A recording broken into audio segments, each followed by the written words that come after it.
Hey everyone, how's it going? I am just doing a little bit of shipping today. I have one eBay item going out. I've already finished all of my Facebook shipping and all of that.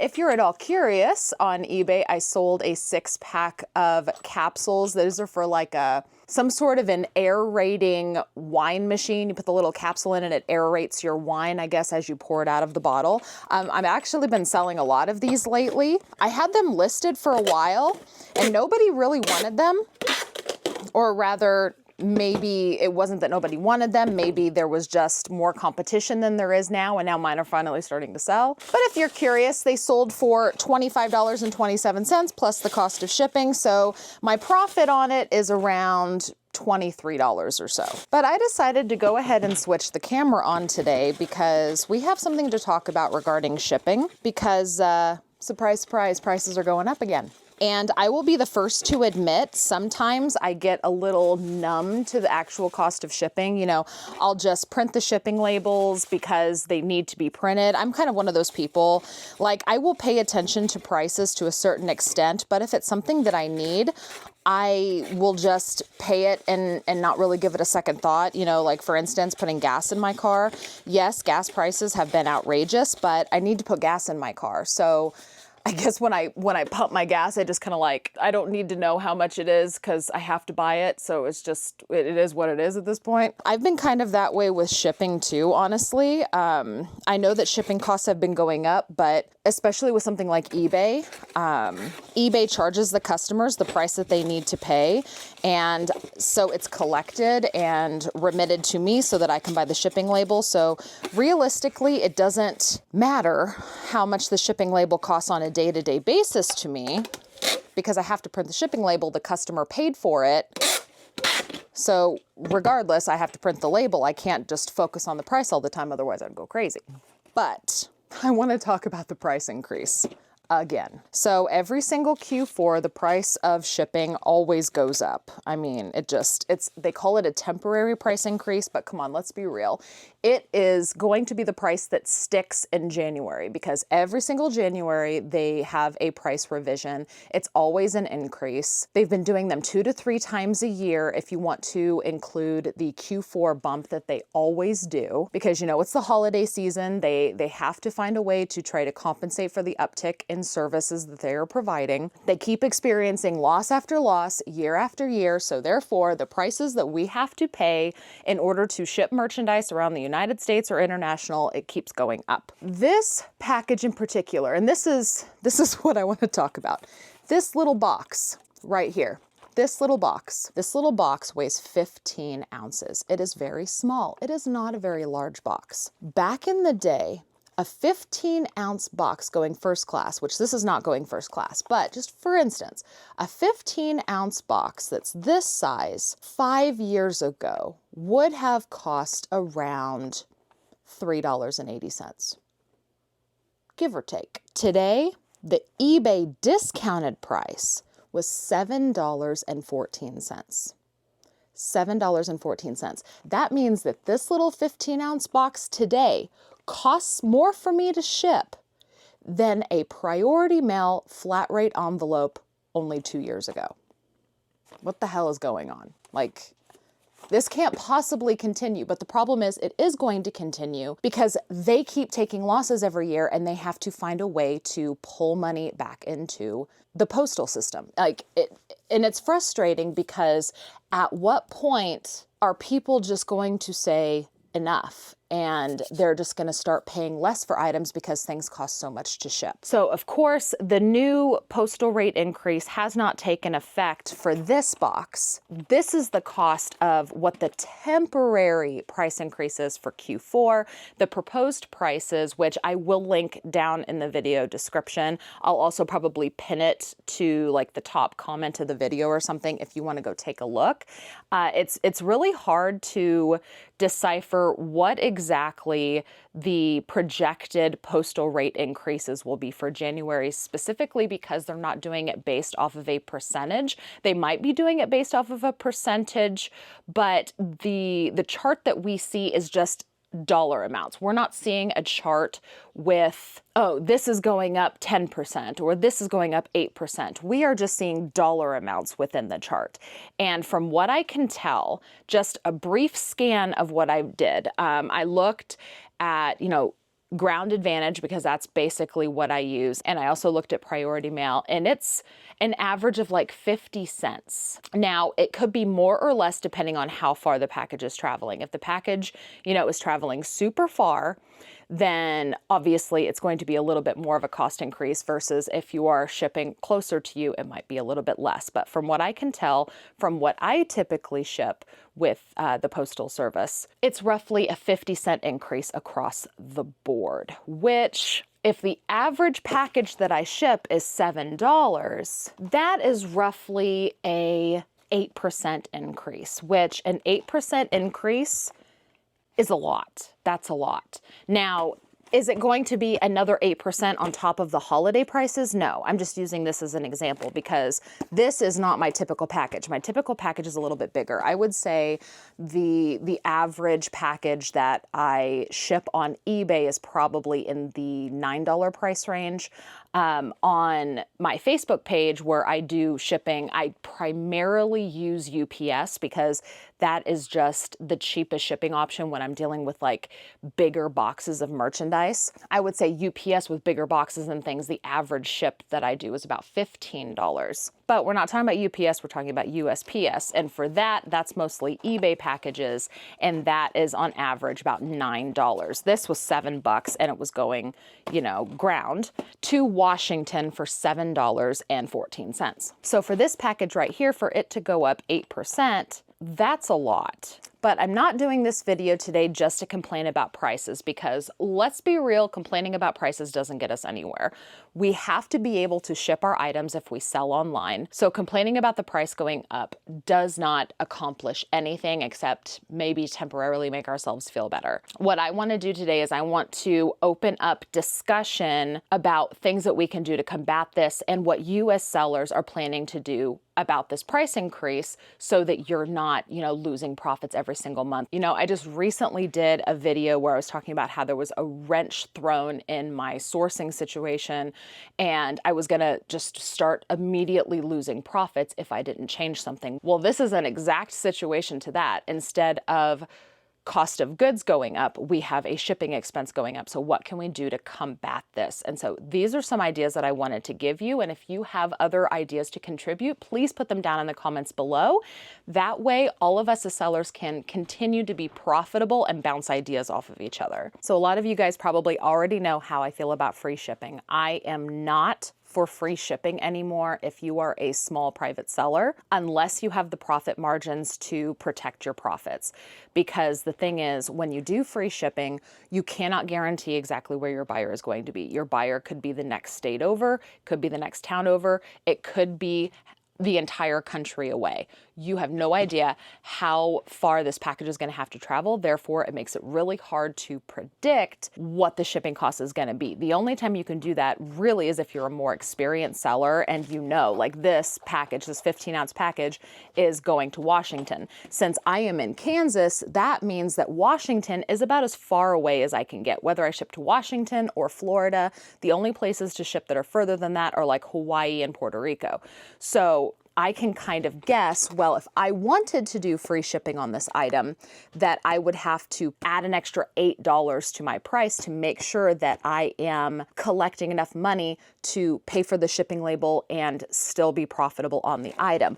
But a lot of sellers out there aren't able to do that. Like I wouldn't have known if I wasn't selling a ton of these, I wouldn't have known exactly what the estimated cost of shipping is, especially because the prices keep freaking going up. Because that's the other thing. It's also really hard to predict what the price to ship something is going to be if the price is always changing. It was a little bit easier when there was only one annual price increase a year, and then they started doing multiple a year, which made it a lot harder to predict price if you're doing free shipping. All of this is to say say, you guys know how I feel about free shipping. I have been anti-free shipping for years at this point. I want to say 4 years ago, I think I stopped doing free shipping. There are some items in my store that are free shipping, and that's just because they've been sitting around that long, or they're items that are extremely predictable. Maybe they're only 4 ounces, so I know how much they're going to be to ship, and so I don't mind doing free shipping on those. But you know, for the most part, I want to say 95% of the stuff I sell, I always charge shipping. So that's the first bit of advice that I have for you. If you are a small seller, I do not advocate for free shipping, just being real.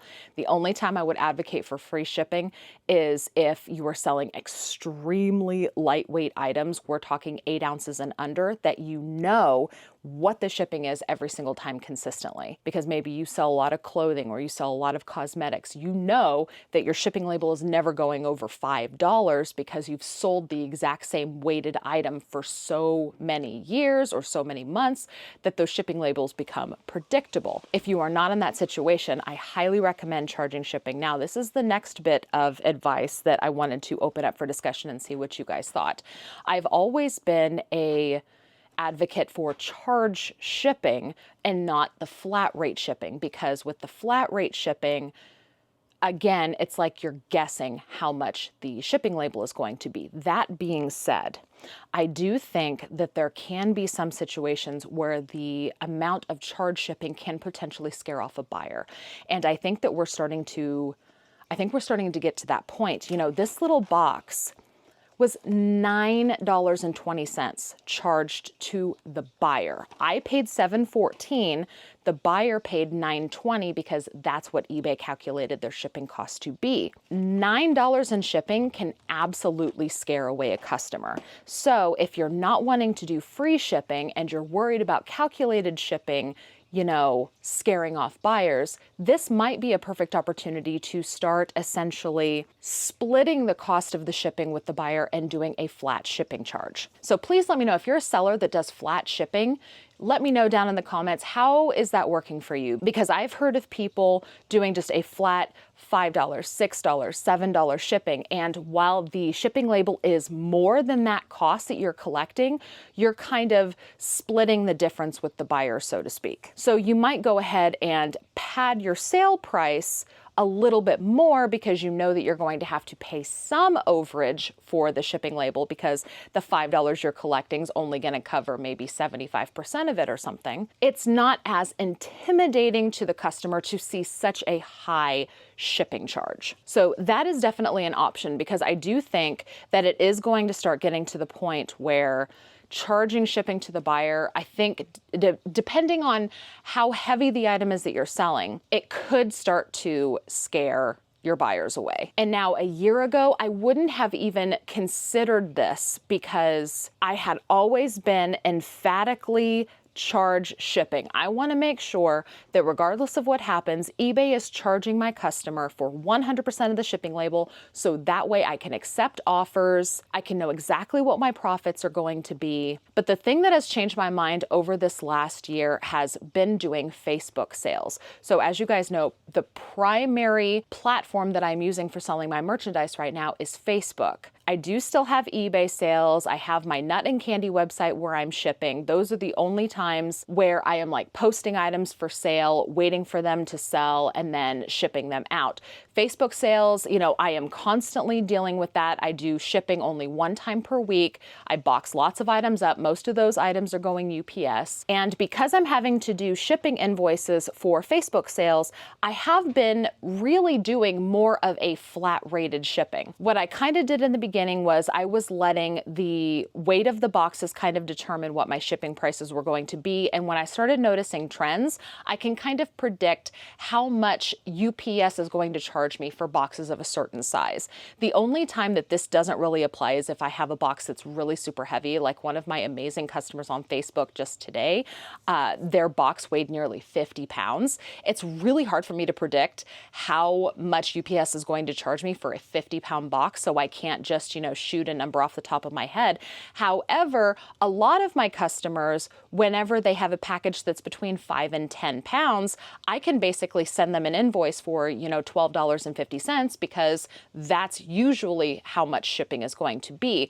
Now, I say usually because I can be off. However, I like to give people a really good deal, and because I have customers that buy multiple items, I want to keep incentivizing them to come back, which means I don't want them to feel like the shipping is just eating up all of the, discounted benefits that they're getting from buying from me. So while I might charge somebody $12.50 because it seems like that's a really good average guess, the shipping label might actually be closer to $14 or $15. But rather than charge my customer $15, I'm only charging them $12.50, and I'm kind of sharing some of that burden of the shipping cost with them because they're buying multiple items and I appreciate their business. And I really do feel like a lot of my Facebook customers do appreciate that. And so I'm almost wondering if that wouldn't be a good practice to put into play on eBay as well. Maybe have certain shipping tiers for how much an item weighs. If something weighs 3 to 5 pounds, just do a flat $10 shipping cost. If something weighs under a pound, do a flat $5. Now, the cost of the shipping label is probably going to be more than that, but your customer is not feeling so intimidated by the cost of shipping that they're turned off from buying entirely. Yes, you have to eat into some of your profits to help cover the cost of that shipping label, but the fact that you obtained that customer because it looks like you are giving them a little bit of a break on shipping, would you have gotten that sale at all if you didn't do that? I mean, that's one of those things that you never know. Was splitting the cost of the shipping with your customer what got you that sale? And if you didn't do that, would you have gotten that sale at all? There's no way to know, but it could be a really safe assumption. And then the last thing that I would ask you to consider is something I probably talk about in every single video regarding a shipping increase, because this is not the first video I've done talking about United States Postal Service shipping increases, because they happen frequently. They happen way more often than I think any of us wish they would. But in all of these videos, I always say the same thing. If shipping becomes too much and you feel like the cost of shipping is having a negative effect on your ability to sell because those shipping costs are just scaring people away, think about doing more local sales. Doing local sales is something that I started doing because I started seeing the cost increases exponentially going up every single year. Like I said, it costs me $7.14 with the discounted commercial rate on eBay, $7.14 to ship a 15-ounce package.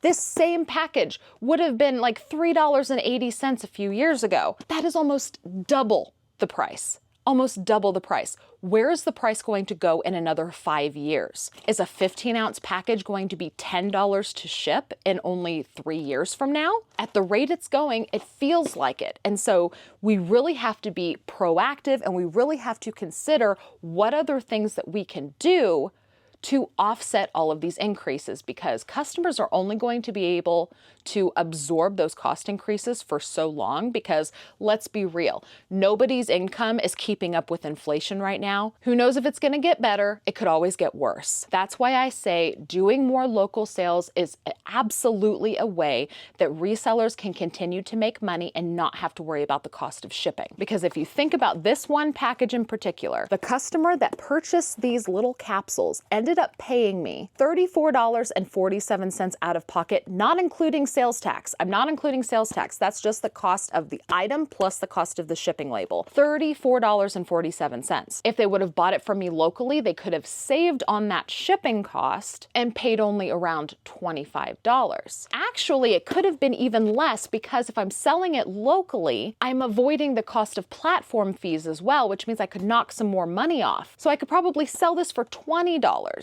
Therefore, if I as a seller am cutting out a seller's platform fee, I'm cutting out payment processing, I don't have to ship the item, that customer can now probably buy this from me for $20, which going from about $35, and that's not including sales tax, I haven't even talked about sales tax, $35 down to $20, that's a savings of nearly 45%. So this customer could have saved potentially 45% just buying it local without having to deal with the shipping costs. Now, and I as the seller not having to deal with platform fees. I would still make nearly the exact same profit off of that item, but my customer is paying significantly less. 45% is significant. And I truly, truly believe that there's going to be a lot of customers that are going to start getting smart about that. And they're going to start looking for more local deals. I have people flocking to my Facebook page now because word of mouth has gotten out. You know, I do still need to do my video. I've been promising you guys for a long time, and I promise it's coming, talking about how exactly I grew that Facebook page.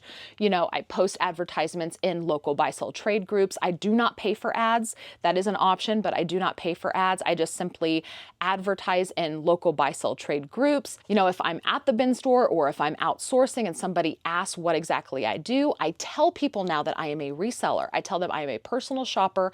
I am a reseller. I'm telling you guys, gone are the days where you should be ashamed to tell people you're a reseller. There might be some people out there that think that there's this negative stigma attached to being a reseller, but I cannot tell you guys how many people I bump into that ask me what I do at the bin store. They see I have an overflowing cart with a bunch of really good stuff. They ask me, what do you do? I say, I sell stuff on Facebook. They look up my page and they follow it and they become buyers because these people are looking for a good deal and they might not know what they're looking for at the bin store, or they might not be there to snatch it up. So yeah, like bin store shoppers or liquidation shoppers or retail arbitrage shoppers, they might be deal hunters, but as long as my prices are still competitive enough to pique their interest, they are going to be customers of mine because it's cheaper than retail. So there are numerous ways that you can grow a local base of people that are willing to shop. They have money to spend and they don't want to spend that money on shipping. So now until forever, every single time USPS raises their cost of shipping, I am going to scream from the mountaintops that you should really start to consider local sales, because that is going to be the #1 way that you can combat this constant price increase that we see every single freaking quarter, it seems like. But anyway, that is my little rant for the day. Prices went up for Q4 and they hurt. They hurt really bad. Like, I was shipping out some nut and candy orders, and I have set prices on my website for my nut and candy business because, you know, I know how much the bags weigh. They're all the same. They're all 1/4 pound bags or 1 pound bags, which I forgot to tell you guys, I put 1 pound bags on my website if you want to go check it out. So if you want to get like a pound or 2 pounds or 5 pounds of my nuts, that sounded really bad. My cinnamon glaze roasted nuts. Let me just finish that statement before you think I'm a weirdo. Yeah, so, you know, my bags are all 1 pound bags or 1/4 pound bags. I can, you know, do some flat pricing on my website. And I started noticing that with the nut orders coming in, I started noticing the cost of my shipping labels going up. And then I'm like, oh yeah, it's Q4. Of course they're going to do that. Now, I chose not to raise my prices on the website because, I mean, I appreciate my nut and candy customers. I don't want them to feel like they're overpaying for shipping, even though that's actually how much it costs to ship this stuff. You know, I'm also choosing to do that little bit of share shipping cost on my nut and candy website as well. And so that's why I'm thinking about taking that over to eBay. So again, if you're a seller that does that on eBay and you just do like a flat shipping charge and you kind of split the cost of shipping with the buyer, let me know how that goes for you, because I've been doing it on Facebook now. I've been doing it on my nut and candy site, and now I'm thinking about translating that over to eBay. But I started seeing the costs go up and it started giving me just like this sense of dread that the start of the year was coming and these temporary price increases for Q4 were likely to become permanent, and look at that, they are. So down in the comment section, let me know, what are you guys doing to combat these postage rate increases, because they're not going to stop. Like, they're not going to stop. And there's never going to be a time where they go down. I'm sorry, there's not. There's not going to be a time where they're going to go down. The prices are out of control. They're millions of dollars in the negative at the end of their fiscal year. They have to continue to raise their prices. The cost of everything keeps going up. There's no way postage rate increases are going to stop anytime soon. So let me know down in the comments, what are you planning to do to combat this? Let's have a discussion. Let's figure this out together. Let's come up with some ideas so that we can continue to be profitable when selling. But that's all I have for you guys today. Thank you so much for hanging out with me and listening to my little rant, being open for discussion, sharing your ideas down below. I really appreciate you. Please remember to hit the thumbs up before you leave. I greatly appreciate that. Don't forget to subscribe if you haven't already. ring the notification bell. That way you're notified whenever I post my next video. I have a lot of videos that I have planned that I know you guys have been waiting for, so I'm excited to get those done. I am also going to be working on the ebook I've been promising you guys for a long time. I'm really hoping that I have it out by the end of the year. I've mentioned doing an ebook for Facebook selling because a lot of you guys are super intrigued with the idea of it, and it is pretty in-depth getting started if you're very unfamiliar with how you sell on a Facebook page and not Marketplace. So I am in the process of outlining an ebook at the moment, and I'm hoping to have it done by the end of the year. So please be watching and waiting for that. I'll let you guys know as soon as it's done. Don't forget to check the video description. I always put a lot of useful information in there, including the link to my Facebook page if you want to go see how exactly I am selling items locally as well as shipping. And if you happen to see anything you're interested in, you can join in on the fun and just put sold in the comments. If you do decide to buy anything from my Facebook page, I also combine shipping. I do not ship individual items. It's just way too expensive to ship that way. I always combine items at the end of the week, or if you only have 1 or 2 items, you can opt to wait. So I definitely try to work with my Facebook customers regarding shipping because I want you guys to save as much money as possible on these items. I'll also make sure to link the postage rate increase proposal down in the comment section if you want to go check it out and see potentially how much your most frequently used USPS services are, proposed to go up to. And thank you guys again so much for watching. I will see you with my next video. Bye.